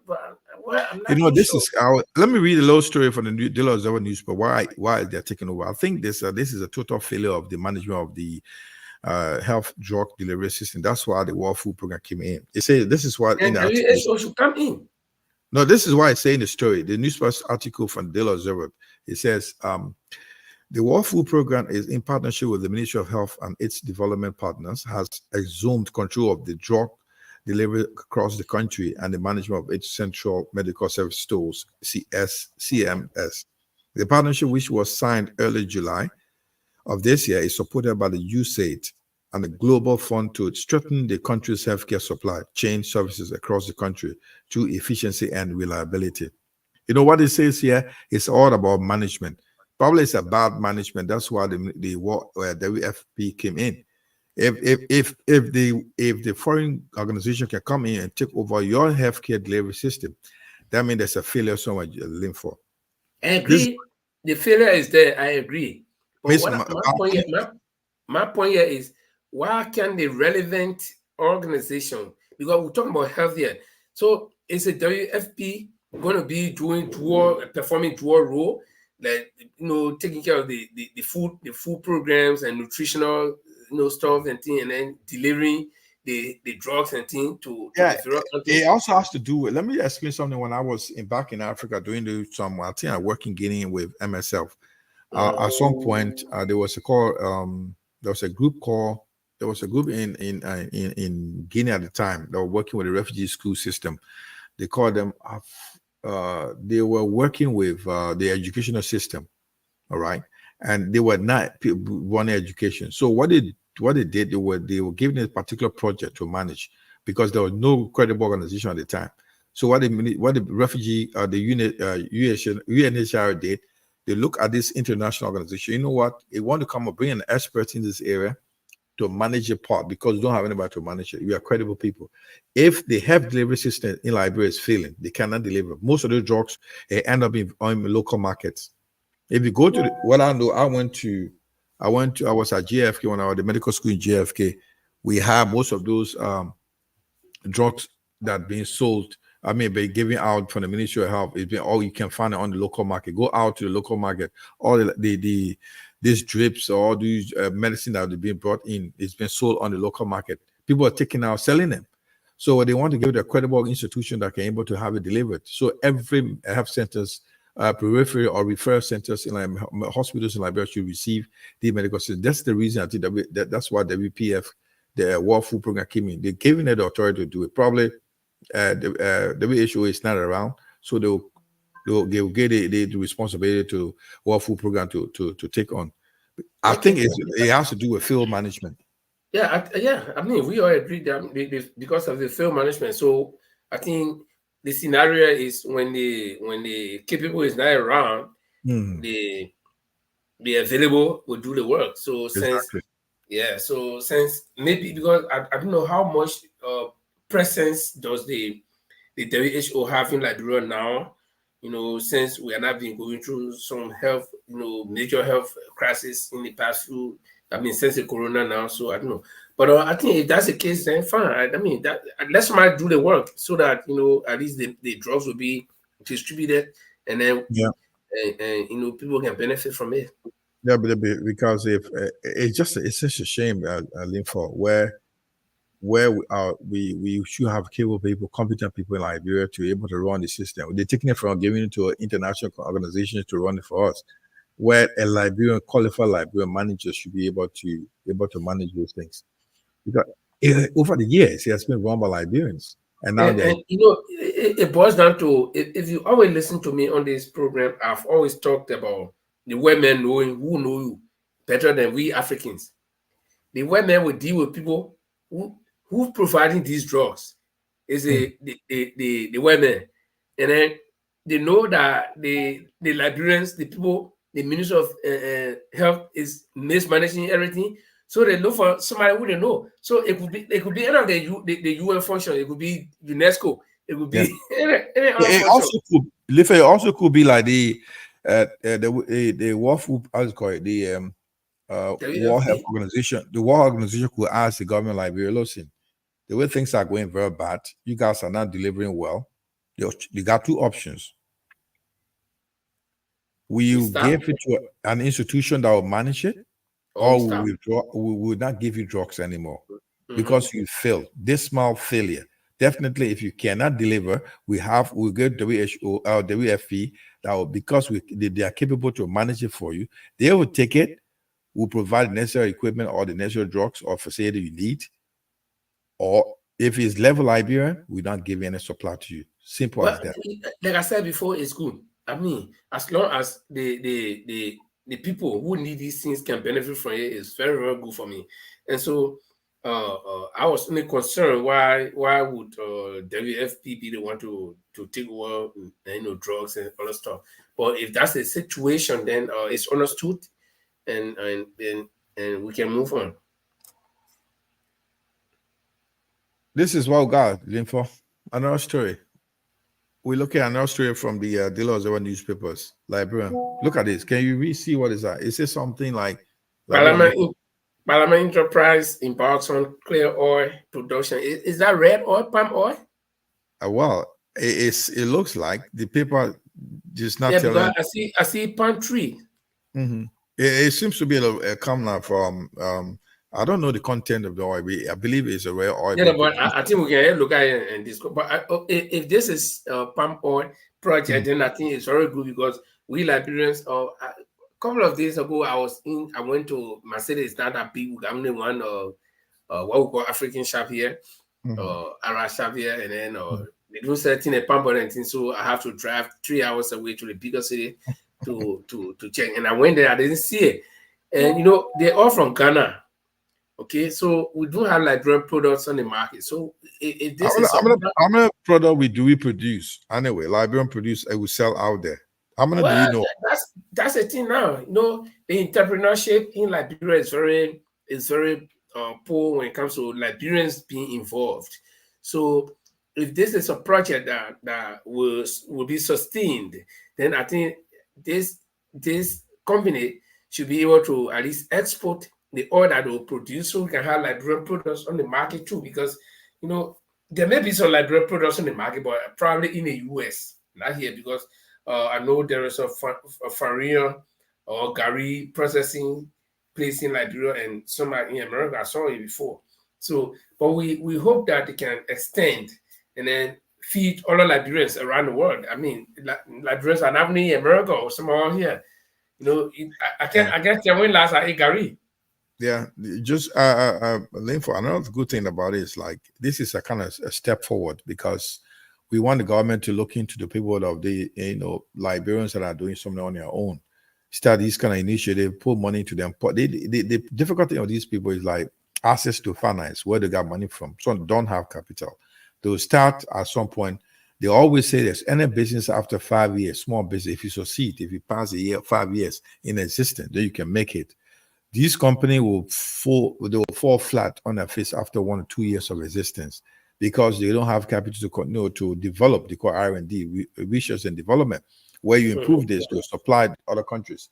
So if Liberians don't have the money, where the banks will give them credit, somebody will guarantee them because they may not even have the collateral to go to banks to ask for money. And banks only is interested in come and borrow money from me, and how do you pay it? They want to know how do you pay. I pay the interest. If you don't have anybody to guarantee them or guarantor to credit these loans or take these loans to expand these businesses, they're not going anywhere. We can only just be these businesses are good. So we hope the new leadership or new government, Honorable Boubacar, will look into this, where Liberians are trying to put their own business together, give them way to have access to funds where they can grow, expand their business.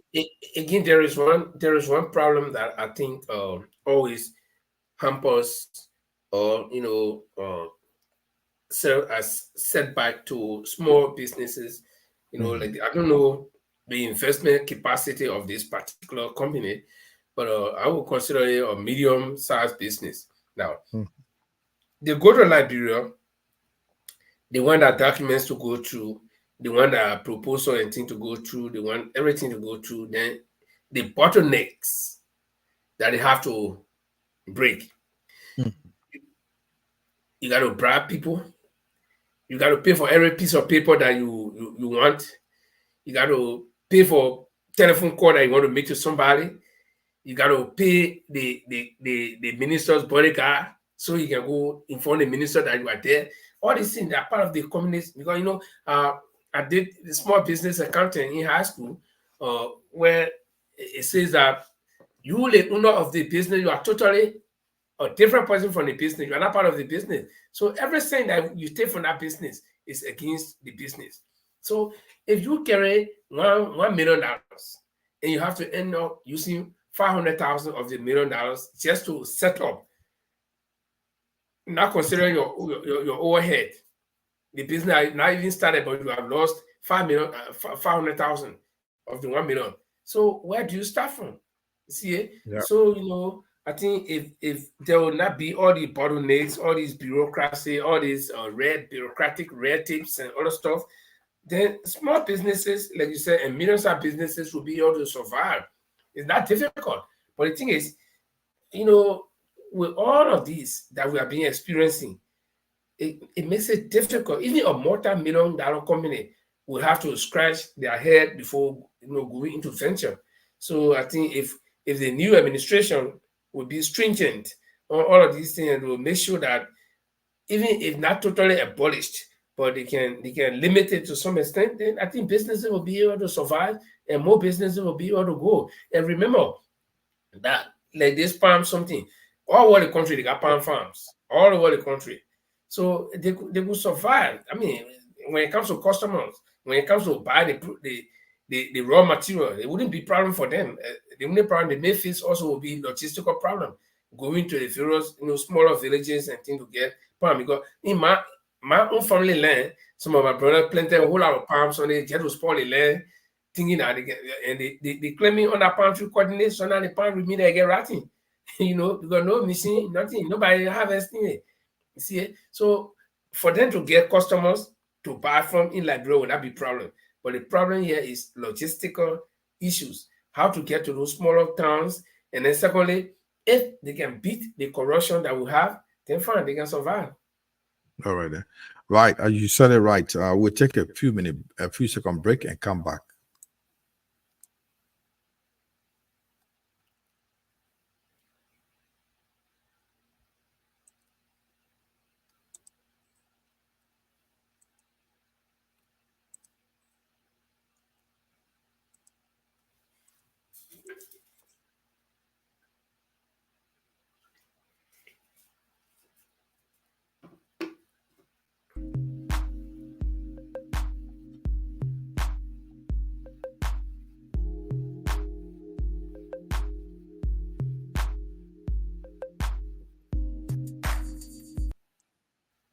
Yeah, Linford, thank you very much. You're talking about, basically, we're talking about the, that's a good thing. We have too many, Liberia have a very good soil for production of palm oil. I think we have too many companies, Malaysian company, I think 1 or 2 in Liberia are really producing palm oil.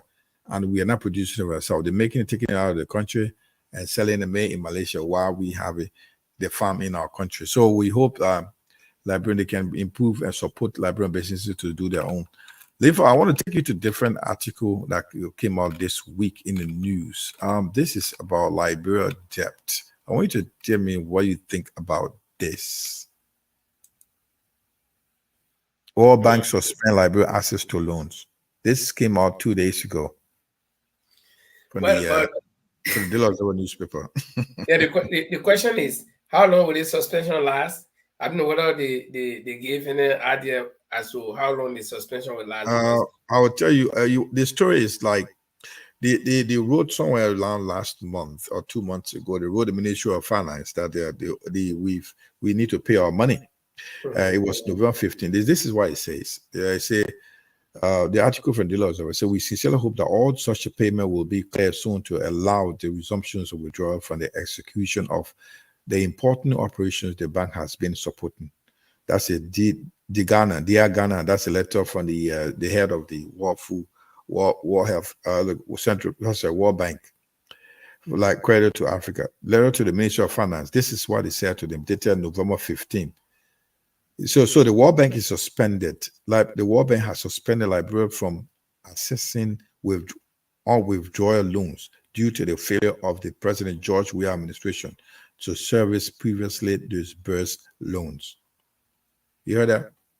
Yeah, okay. Well, if it is only the George Weah, because the reason why I ask the duration of the suspension is how is if it's only the George Weah administration, then fine. But again, will it be suspend? I mean, will the suspension be lifted in 2 months' time when the new government takes over?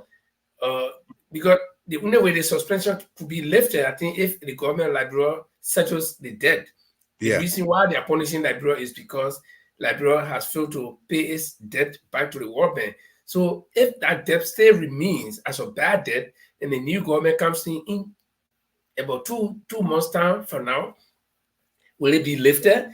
And I know that this government, I mean, that I can put my neck on the line, that this government will also be crediting from the World Bank. No, but in any banking activities, in a standard bank practice, the suspension will continue until the member country of all other borrowers are current on the payment owed to the bank under the suspended loan. So you must clear your loans. It's just normal standard. If you have gone to money from me.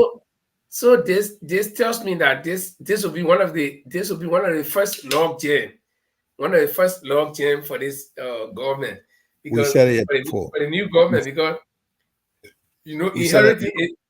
We said it before. Omer Barker has he's got a full plate because he's going to have a broke government. The coffers are empty, definitely empty. Those guys spend the money, and he has a lot to go through. As he sits right now, I mean, I can tell you a couple of weeks from now, if you see the next 6 months, anytime you see Jeremiah Kun, you got more gray hair than you were before. He got a couple of gray heads, but he's going to get more gray hair because he's going to take most of the responsibility of the job. And he's going to get too many gray heads. This is what happened. The government really has spent. I remember sometimes Georgia government went into a reservoir or something like that, into our savings. They went into the donor agency's account and took some money from there, where 7 embassies had to offer, give a statement requesting that money should be paid back. But the thing is, they were spending loosely. So what do you expect? They were like, this is what we're going to happen. Government is continuity. So in 2 months' time, Liberia can have, from all clear indications, Liberia cannot pay this money. So the new government is going to inherit it, and they will also be adding their own new debt. So, I think it's going to continue. So let's see where it starts from. But Liberia the suspension will last for some time. Probably. Those guys keep checking. You said the 15th, the email, they made the article says that on the 15th of November, they wrote a letter to the Minister of Tourism asking him to pay, declare his debts. The loans that they borrowed, they have to pay back. They kind of ignore it. And thinking like after election, they took this money, spending them during the elections. I mean, I don't know how they spend this money. And this is one about these things. When you keep taking this money and spending this money, at the end of the day, we live those problems. Generations will bear those consequences. They will leave us into trouble. Now the government is coming now. The new leadership is going to take that responsibility to make sure they clear those debts. Now, we can't borrow from the World Bank right now because we are indebted. Who created those debts? The past leadership. Now, they're all into their personal coffers, and the government shouldn't those debts. We have to be servicing those debts, and we can't get what we want. So then the should I say threat or the statement from the president government? I mean, or the World Bank, the government in waiting that do audit all these people. Should it be something that everybody should welcome? It shouldn't be seen as a wish. I think I do agree. I also stand with by these two journalists that ask that these Liberians, they should audit them, because you should say a president that is, this should not be continued. If you know very well that you're gonna leave the government, you're gonna go, nobody's gonna come after you, they'll keep doing these malpractices. But once you know that when you leave, you'll be checked. Trust me, Linfo, a lot of people will be afraid to do these stupid things. Because what is happening right now, look at what the World Bank say. You're not going to give us money anymore until we got our debt cleared. So loan payback. We can't pay the loans. If we go back to the call from the two journalists to the Bouaka administration, I think, don't you think it's going to be too late? Samuel, I mean, let's just we are being hypothetical and we are not accusing anybody, but because they named Kimia and Tue. So before Bouaka can take office, don't you think Tue or Kimia can escape the country? So why they want Bouaka to be the one to impose a travel ban on them, and that is we are administration? Because we won't do it. We is calling for they should not be witch hunting them. He knows what they are into. What if they leave? If they leave before Bouaka takes over, we leave to go. We'll bring them home. We'll make sure wherever they go, we'll bring them home. Then you might run away on getting. Where would they go? The problem, how long would they go out live outside? As far the biggest place will go to will be America. They can't go into any Saudi or Arab country or in the Middle East to live. The biggest place will go will be America, and they'll ask them to come home. So after some time, how long do they live without? Liberians, if you're listening to us, this is the Borderland Liberia. We discuss the issues, we give our own opinions. Our opinions may not be right, they are not wrong either. It's just how we see it, and we all do have to agree on the same thing. All of us producers here, we do disagree. Sometimes we agree, but sometimes we disagree, and we let it take. Sometimes we let it take the hard stance, and then we play the devil's advocate sometimes. Like we were talking about the gay and lesbian thing, and I said I support them. The fact that it's their right to do what they want to do. The same way I can't tell somebody you got to eat GB today or you got to eat tteokbokki. No, do what you want to do. When you eat so you mean that you will stand the law when they ask you to become the Minister of Justice to accept gay and lesbian Liberia, you approve it? Unless the Liberian people can go to referendum and make that law. They'll put a bill up there that they want it to go out. There's a bill on the floor. If there's a bill on the floor, that should be accepted, because there's nothing in Liberia that criminalizes gay or lesbianism. But we'll also will be following that people democratic right. They say it's morally corrupt to have that thing. Say it's nice. No, nobody's got to no. Because nobody's got to know who is doing the right thing or wrong thing. The same power. I don't know about much about the Quran, but the power says.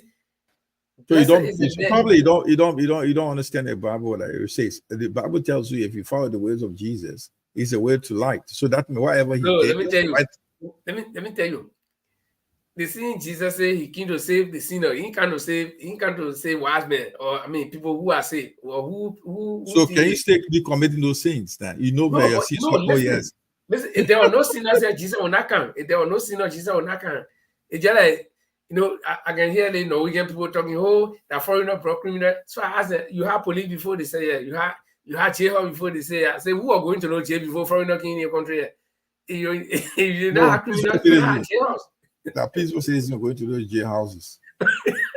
You're not getting ready to see my man. I'm going to jail 3 years. Carry me, But this is another. Oh yeah, we had this story before. Yeah, we had this one. Yeah, okay. We just going to the. This is another story. I think you'd love to talk about this. This is it. What do you think about this? I like a headache. I mean, this headline, Boakai PYJ headache. What do you think? I mean, they're going to take us home. This is one they're going to take us home. Tell me, what do you think? Let's discuss this. You know what? Every time I talk, people would think say I'm still in campaign mode or what. But I will tell you the fact. No, the international community know very well that the decision that JMB made to get Prince Johnson on board because of vote was a wrong decision. Everybody know, even Liberians know, even United Party people know, but because of vote, because they wanted to win. Now, the thing, I like a headache. I mean, I like that power they say Boakai's PYJ headache. Now, PYJ have become a headache for Boakai. Now, what can PYJ, I mean, what can Boakai do to PYJ in any case? No. The man sitting down on your shoulder. But do you know why PYJ is, why the story is? I'll tell you a little bit of the background of the story. Yeah, okay. Let me be patient. So that'll keep you some information what to hold about. What PYJ is requesting for 20 good positions to go to is the people of Nima County. 20.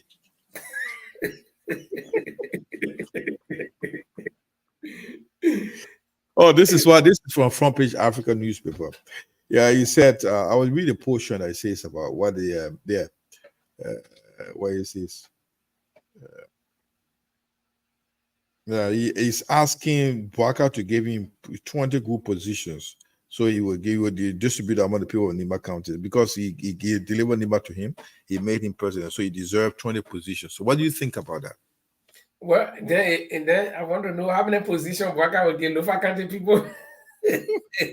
Edward Appleton, who also supported him. Yeah, I want Gonglo or I'm Mandela Cooper. The Arco people, the Mandela Cooper.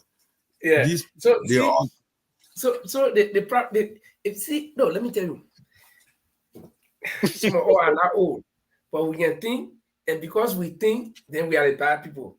We are not the good people. Once you get a critical thinker is not a good person all over the world. Anybody who is a critical thinker, people will look at you differently. Let me tell you one thing. I've always said it. Prince Johnson did not hide his feeling. Prince Johnson left WIA because WIA were not giving him the position that he wanted, that they agreed on. Prince Johnson was not satisfied with WIA because WIA were not giving the money. The next thing Prince Johnson started asking for money. Prince Johnson was not giving money. Okay, so he left WIA. So if Prince Johnson comes to you with a body and say, I'm leaving the again, like you see your neighbor while leaving.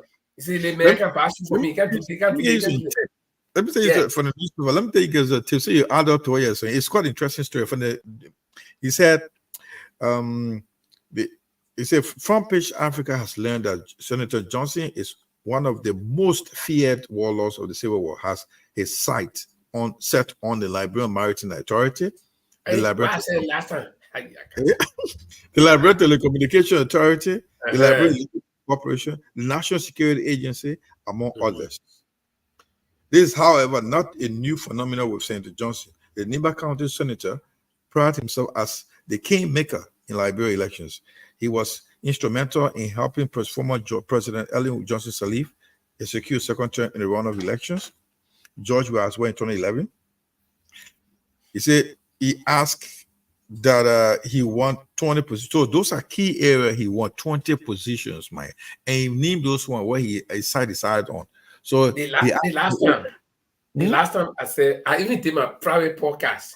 Prince Johnson will ask for Defense Ministry, the National Security Agency. Prince Johnson asked for telecommunications. Do you see a fallout? Because this is what's happening right now. No, a fallout is a very sensitive word I wouldn't want to use now. Okay. But I would only say the UP should take caution. And the UP people, some of them that I talk to, I mean, I got good friends in the UP at a higher level too. So when they say, "Oh, my man, your leader PYJ team, we just want to vote. When after we win, then we'll know what to do." And let me tell you, PYJ The honest estimating though. The honest PYJ is not a small cold rice. When you just take, you put in somebody's hand and say, "Eat it." PYJ that hot cold rice. If you take a plate, the person you can't eat it easily. So let me tell you, nobody. There will be. You talk about fallout. I don't want to even use that word fallout. But I've always said it. But when Anybody you got those positions you want, would they give it to him? You think you will get it? Yeah, you will get it and you will demand more. Because once you give it to him, he will feel that, yeah, the people are scared of me. So I will when you start demanding, what can you do? You can't go take all the position from him again. And let me tell you, those are key positions. Maritime. The next thing you might have for defense.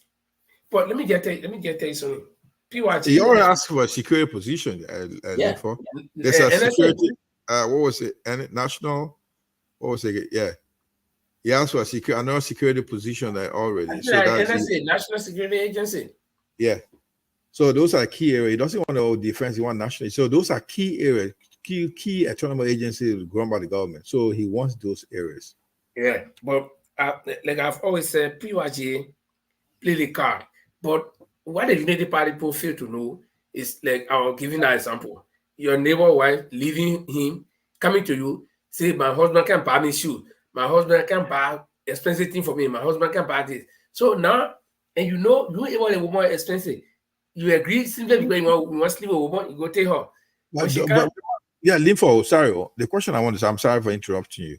The question is, you don't think these things were discussed before he turned to vote? I mean, he started supporting the Unity Party, the old man. Like, look, before I gave him a support, I want this area, I want it. It was pre-discussed. I mean, or they know what he wants. They already know. He won't just come into sit with him or be part of his team without telling what he wants. Don't you think he's been already? Well, you know, again, I can't preempt. I mean, or not preempt. I can't assume that these things were discussed or they were not discussed. I know because I'm not inside the house. I'm not in the chat room, nothing. But what I do know is when Prince Johnson went to meet Puakai, he didn't just go say, "I'm bringing all the people to vote for you." No, there must have been some agreement. Okay, and if you listen to the old man say he can even dance with the devil just to win. So all of that dancing with the devil, they are all included. It comes to a consequence. Yeah, the consequence. Because if you dance with the devil, the day judgment, they can't win the devil, you're all going. So there's a so what it tells me now, there's the how do you call that? The honeymoon with the two guys may not last long though. Because no, you see, right now, what I don't want us to do on the show is to preempt, to say, I don't want to get this out of the story. Yeah, it's quite interesting. Look, he wants 20 positions for the Unity Party government, and he needs some area he wants to happen. What I think will happen is we'll let it play off for itself. I just give you a side of the story because the next 2 weeks we'll be looking at the various ministries and we'll know whether they will be run. Hello? Yeah, you hear me? I will tell you. No, if the trend that the thing is simple, Chima. The thing is very clear. Like PYJ left, the woman left her husband because the husband can't back clothes for her, back shoe for her, bill her for her. Then he marry her and she coming to you. So she expect these things. You gotta do it. If you don't do it, what happens? She'll leave you again and go. So that's how I'll answer that question that way. I'll not tell you that house will breathe that, but I know. Right, Linfo. Thank you very much. If you just joined us, this is the Liberian Liberia. We're coming to you live from Europe. I'm in Jamal Mohammed. I live in work in Manchester, United Kingdom. My colleague on the other end is in Studio One. Is Linfo Agongoet, who is also in Norway. And we come to you live from the Liberian Liberia, our platform. We also can catch you on our radio 247. That's how you can go on the you can always download our apps, on both Android and iPhone. Always catch us. We've got major news coming through to us through our radio at the time. Also, you can catch us on the Facebook as well as the YouTube. Linfo, we got a couple of minutes, so it's all up to you. What do you think? That was the run off of the newspaper. We were going through major Liberian newspaper for the week from Monday to Friday. We do that every day. We come every Tuesday and Friday. Liberian time, 7 o'clock, UK, 8 o'clock, and Central European, 9 o'clock. Linfo, what do you got? Well, I just want to say thank you so much. By the way, Jamal has been the one, compiling these newspaper stories, and it becomes interesting when we go through the papers, because people will just read these papers, right? They will read it and understand it their own way. But it's also important that we, as producers on this program, can give our analysis of it and discuss it in the other way. Now, like I said, if you are a teacher and you teach your class of maybe 100 students in the class, and then you put up the picture of an elephant, you say, describe this elephant. Every 100 students in a class will give different description that you, the teacher, will not know that the elephant looks like this. So we are giving our own description of the people that you have read already, or you may have read already, and we are just giving our own idea. And so I want to say thank you very much, Jima, for that effort. And the Jima said we got our online radio. If you miss us here, you can catch us on the online radio, or you can still go back. If you join us during the program halfway, you can still go back and watch the full video, or you can download our apps on Google, both from Apple and from Android, any Android device you have, and then you will be catching us. We come here every Tuesday and Friday, and we discuss politics, we discuss human interests, and we discuss health issues, business, and whatever. And so this is a European diaspora based program. So if you live anywhere in Europe, or even in Liberia, or anywhere in the diaspora, and you have something that you want us to talk about, you can contact us and we can do that. So I think our time is fast spent. We've been very good in keeping the time, starting on time and leaving on time. So I just want to say thank you very much, Jima. I wanted us to play a little bit of that old man music, Professor Dopo's music. I know he'll soon be going home. He had not been laid to rest. He'll soon be laid to rest. So this is our way of paying tribute to him. So if you have it, you can roll it to take us home. Which one you want? The you marry a country woman or the Kasawali? Anyone would make. I'll play the Kasawali with the one of my favorite. Okay. There comes the music.